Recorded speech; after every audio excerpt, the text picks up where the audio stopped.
você que acompanha o programa Alô Cidade aqui na TVI. Lembrando que você pode acompanhar não só aqui na televisão, mas também nas nossas redes sociais, no nosso site oficial e também no aplicativo. Você pode baixar o TVI Play e acompanhar a nossa programação ao vivo, horário que você quiser. Recebendo aqui hoje no programa, temos Linho Costa, ele que é radialista, para a gente estar falando um pouquinho sobre política. Itabuna, que está no cenário, né, bem movimentado. Olá, Linho, obrigada por ter vindo. Olá a todos. É sempre bom vir aqui à TVI e ao Alô Cidade. Então, Linho, vamos falar agora sobre Itabuna e esse cenário para 2020. Durante essa última semana, aliás, as duas últimas semanas, tem havido várias alterações no cenário. Eu acho que é engraçado sobre Itabuna e creio também sobre a política de uma forma geral, é essa mudança constante, né? Cada hora uma informação diferente, enfim. E para começar, eu quero estar falando sobre o MDB, que está, uma hora, Maruzi Dantas é pré-candidata, porém a gente já sabe também que a Charliane já está indo para o MDB, inclusive já teve até a permissão do presidente estadual do PTB, certo, para estar saindo do partido e indo para lá. Temos a questão também que o MDB é o partido também do vice-prefeito atual da cidade, Fernando Vita. Então, falando um pouquinho sobre essa situação do MDB, Linho, como é que você avalia esse contexto todo? Interessante é ver o MDB saindo com um candidato, porque a gente observa que a vida toda do MDB, antigo PMDB, era sempre de papel coadjuvante. Com isso, tem uma ressalva que é o seguinte: o Fernando Gomes, que não é do MDB, mas sempre teve em seu vice a figura, o Fernando Vita, a figura forte dentro do partido. Inclusive de fora, Fernando Gomes sempre que quis, sempre que pôde, mexeu nos pauzinhos, mexeu nas direções do partido para, através de Vita, conseguir aquilo que ele sempre quis para ele, para a carreira política dele.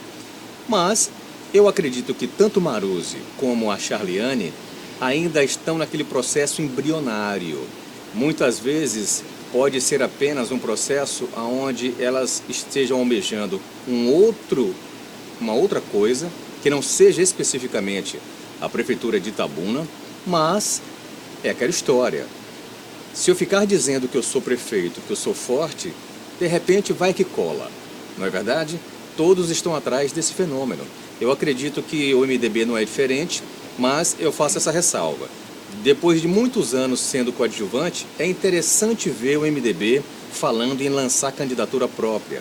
E nós temos aí duas mulheres bem conhecidas da nossa política, da nossa região. A Charliane é mais nova, né? Menos experiente do que a Maruzi, mas com muita força política, com muita energia, uma vereadora destacada dentro do cenário local. E Maruzi, a eterna Maruzi, a presidente da ABB, que tem uma vida fantástica, que tem feito uma gestão muito boa na ABB, uma pessoa de confiança e que o itabunense, sim, poderia dar um voto de confiança. É engraçado que justamente duas mulheres, né, estão aí nessa linha de frente de prováveis nomes do MDB, o que é interessante e isso é positivo, principalmente nesse momento que a gente tanto fala sobre a ingressão, né, de mulheres na política. E duas grandes mulheres, com certeza, eu acho que independente de quem vier, com relação a elas duas, está muito bem representado o partido. Inclusive a Adriana Neves, ela que é presidente estadual do MDB Mulher, ela é muito clara quando ela diz que Charliane é a candidata a prefeita.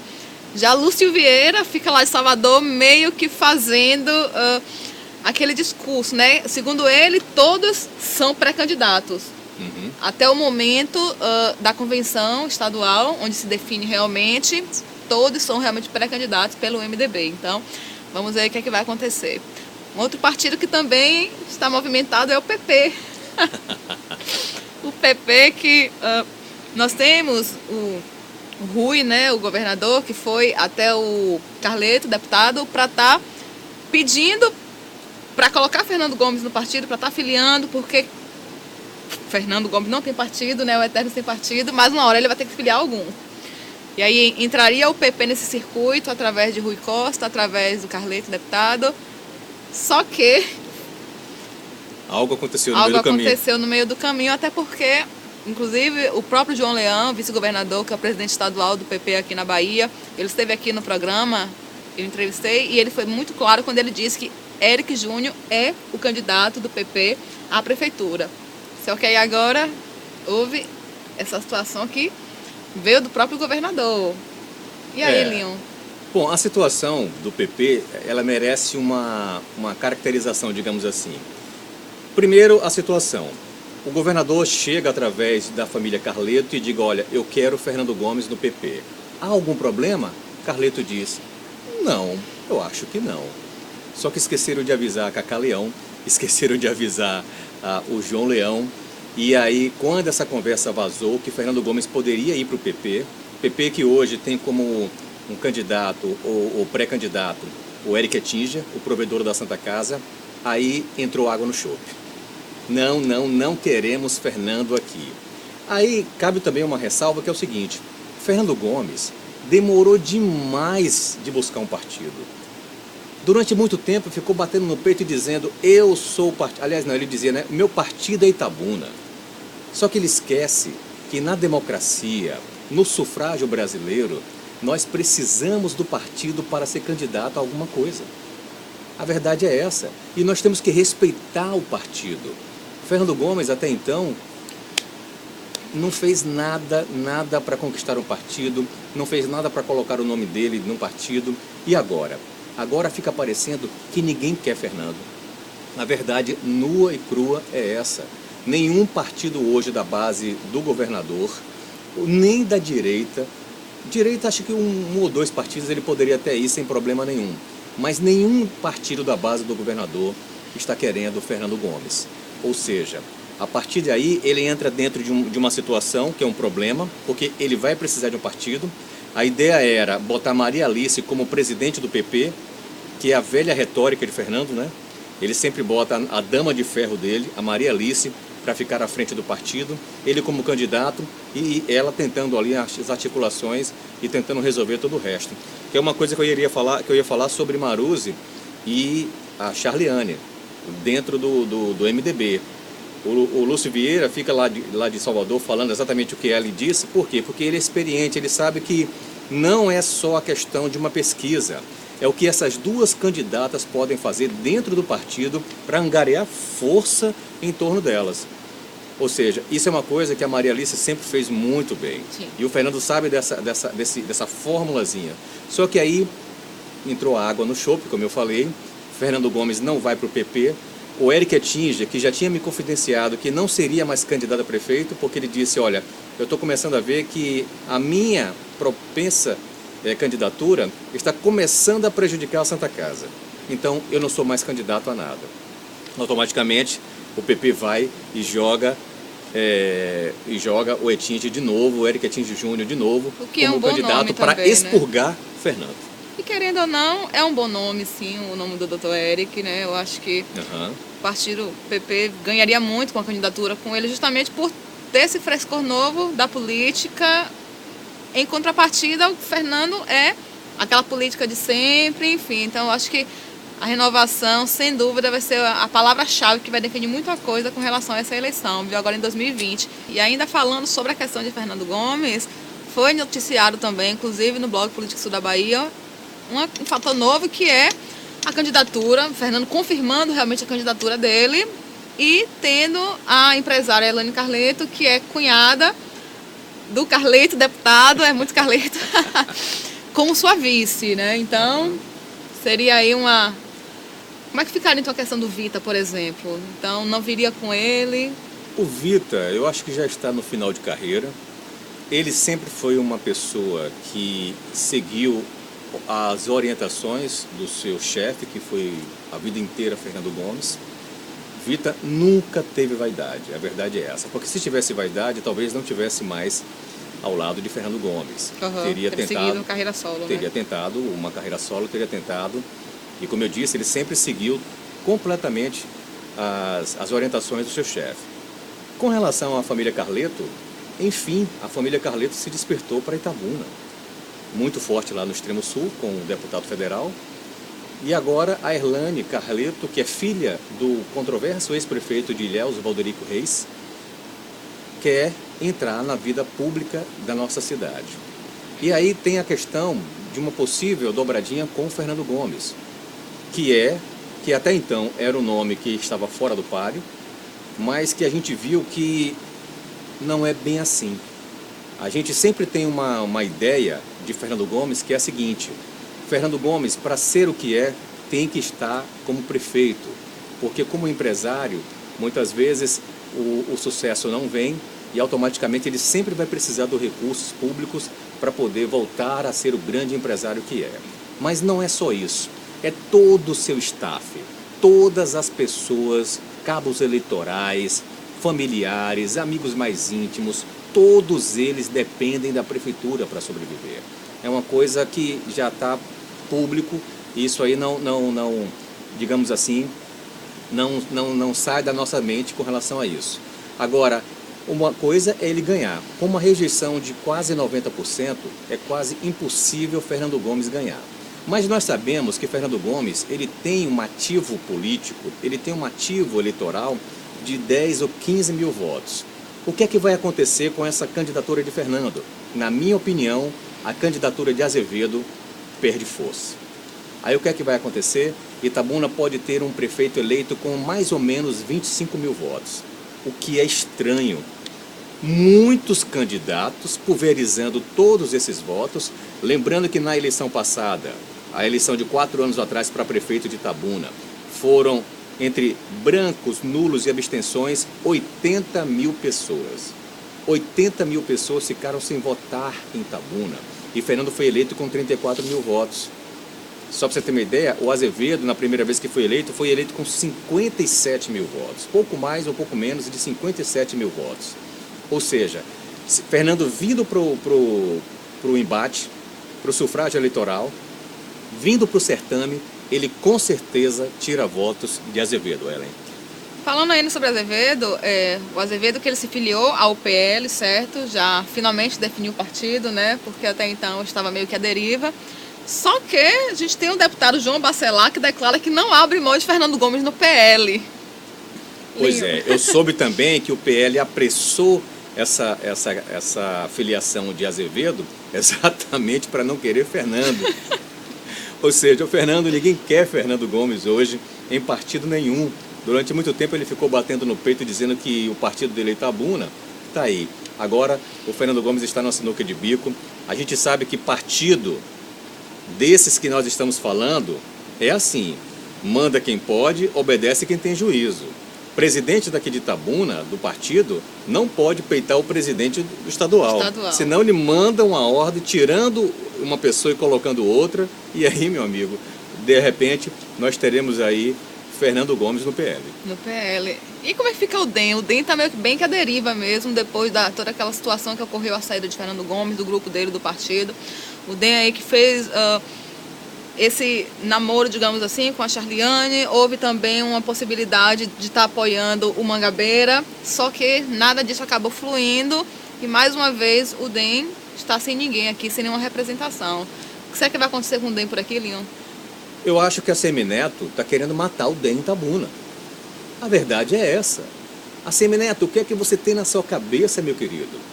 Lá atrás, a história com o Mangabeira é um pouco mais atrás. É um pouco ainda naquela situação quando, na fatídica reunião, onde o pivô da discussão entre Fernando Gomes e a Semineto, o Augusto Castro, estava na reunião, até onde nós sabemos, o ACM Neto queria convencer Fernando Gomes a desistir da sua eleição, da sua campanha, da sua candidatura, para apoiar Augusto Castro.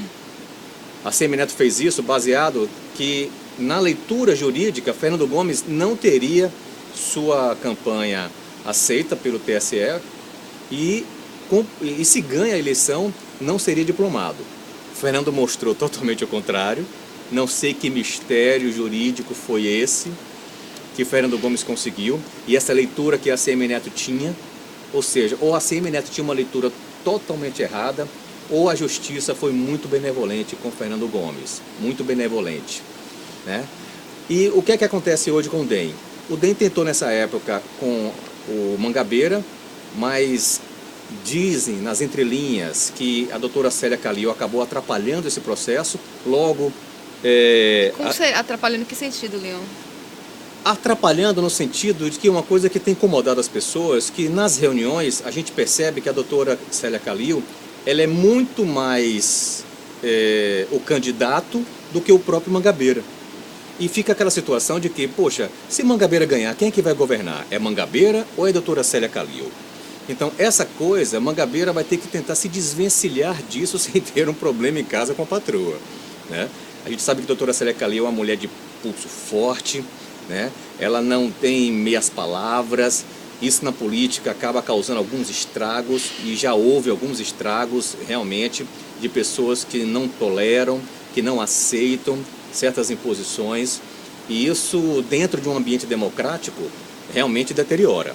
Eu acredito que esse seja o problema central, no caso o PDT de Itabuna, entre doutora Célia Calil e doutor Mangabeira. Essa é a questão.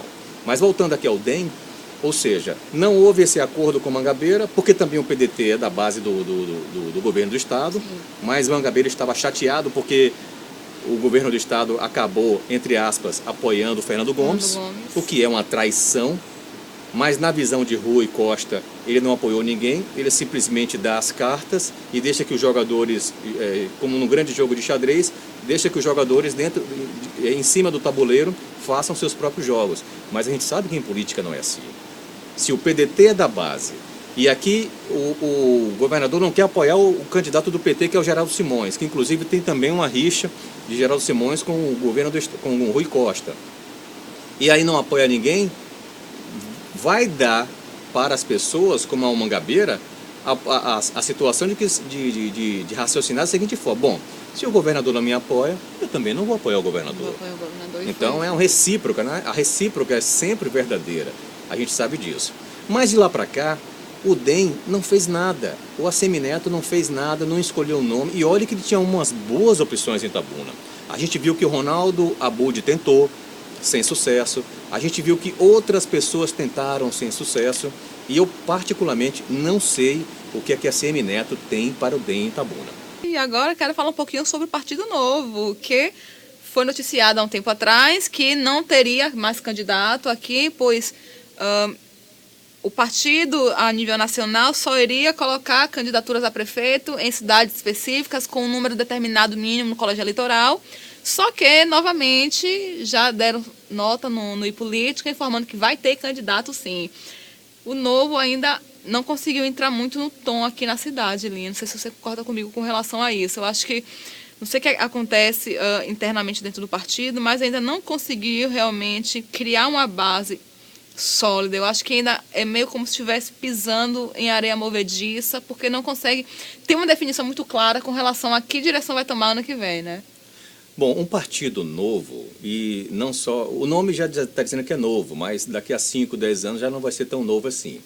Mas falando de um partido novo, ele passa por todas as situações de insegurança e também de amadurecimento. Então, por exemplo, tem gente lá que nunca fez política, não sabe como é que isso funciona. Tem gente lá que tem uma visão de política de fora, de Facebook, de ficar sempre criticando.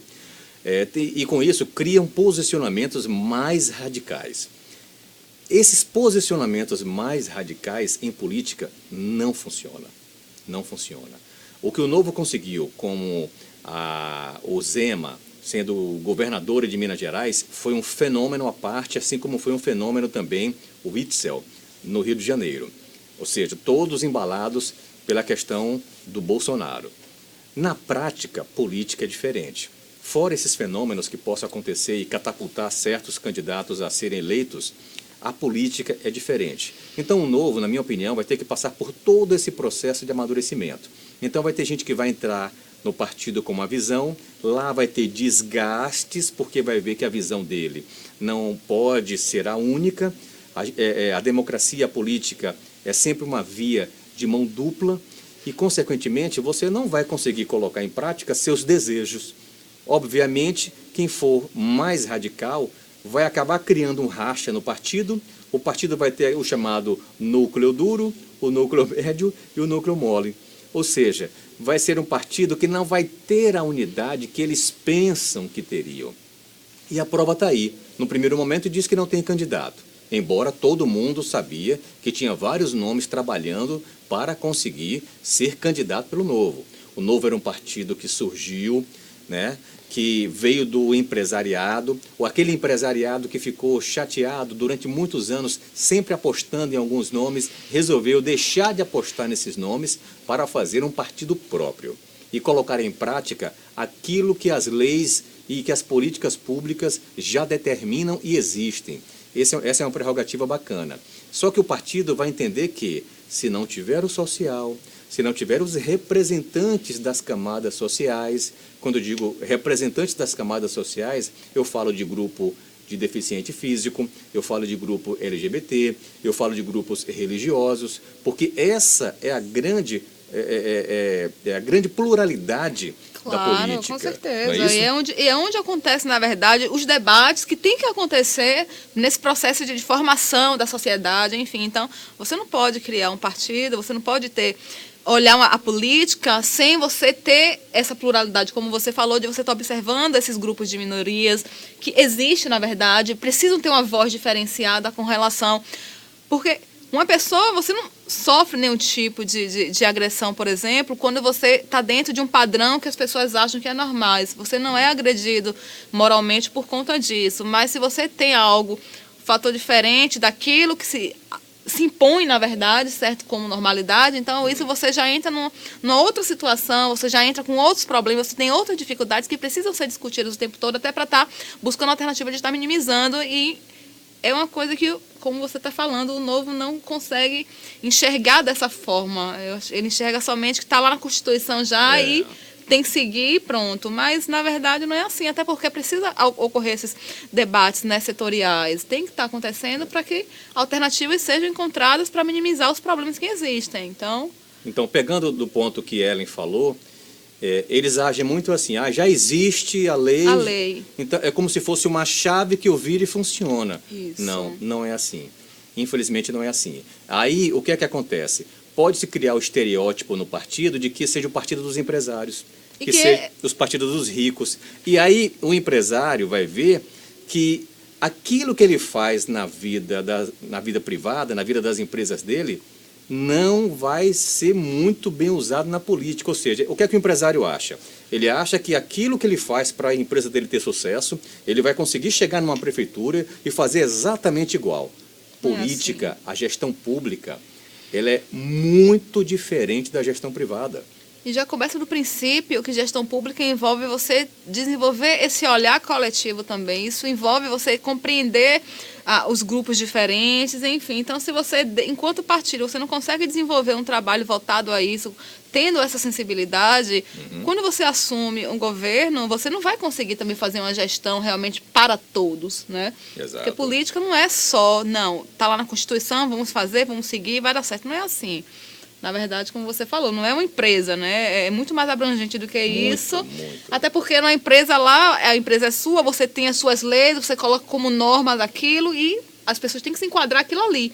Só que no mundo real, do lado de fora, não é assim que funciona, a política né? É diferente. Pois é, então, se não tem essa sensibilidade de você estar ouvindo esses grupos específicos, realmente é difícil você conseguir construir uma política realmente para todos, né? Esse Senão, é um grande problema. você cria o estereótipo do mandão, do empresário, do rico, como já está acontecendo com o Partido Novo. Exatamente. As pessoas já estão comentando, só entra quem é rico. Só participa de um pleito quem pagar. E aí isso vai pegando mal e, consequentemente, você começa a perceber que pessoas que já entraram, pessoas que já estão saindo, né? Porque política é uma arte e ela tem que ser entendida. Eu costumo dizer lá no meu programa, no Você em Pauta, lá na Rádio Difusora, olha, você pode até criminalizar o político, mas a política não criminalize a política, porque é ela que faz gerir as nossas vidas.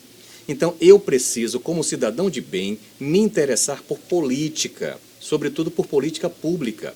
Agora, se no meio da política tem gente nefasta, tem gente que não presta, aí sim, essa deve ser criminalizada e expurgada do processo político. Com certeza. Eu queria pontuar uma situação que aconteceu bem inusitada, que foi uma declaração do governador Rui Costa de que o PT tinha que ter apoiado Ciro Gomes na eleição passada, Linho. Ele falou isso, que não era para ter tido candidato próprio, que era para ter apoiado Ciro Gomes.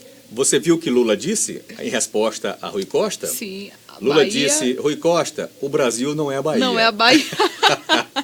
É bem bem interessante esse posicionamento do governador. Quer dizer, eu acho que ele fica já... Ele está num momento, Linho, de querer, por mais que ele esteja no PT, criar uma camada de apoio também, né, para uma possível candidatura dele à presidência, que já é algo que já está circulando com força mesmo, e ele tem interesse de estar tentando captar também apoios, né, de um nicho fora do PT, o que é inteligente também, mas a resposta veio de cima, né? A questão toda, para mim, é a seguinte. Lula, quem me conhece sabe que eu sou um crítico ferrenho de Lula. Lula estragou todo o processo eleitoral, Sim. É teimoso, é mandão, é arrogante, e com isso, e por conta disso, está preso e, consequentemente, deu de bandeja a presidência a Jair Bolsonaro. Nunca, em hipótese alguma, Lula poderia ter feito o que fez de ter apoiado Haddad. O Rui Costa, ele começa a se destacar como uma grande liderança do Partido dos Trabalhadores. Por conta disso e por conta dessa desconectividade de alguns posicionamentos com relação até ao próprio Lula, já tem gente pedindo a cassação, a expulsão dele do partido, né? Ele já é tido como o Bolsonaro baiano, mas, na verdade, Rui é um gestor. Porque você se preocupar só em dar fomento de salários, de bons salários para servidor público, você esquece que um dia você vai ser governo. E você, como governo, você entende que o que você arrecada não pode ser menor do que você gasta. Eu tenho um exemplo que é o prefeito de Itajuípe, o Marconi, que é um excelente prefeito, diga-se de passagem.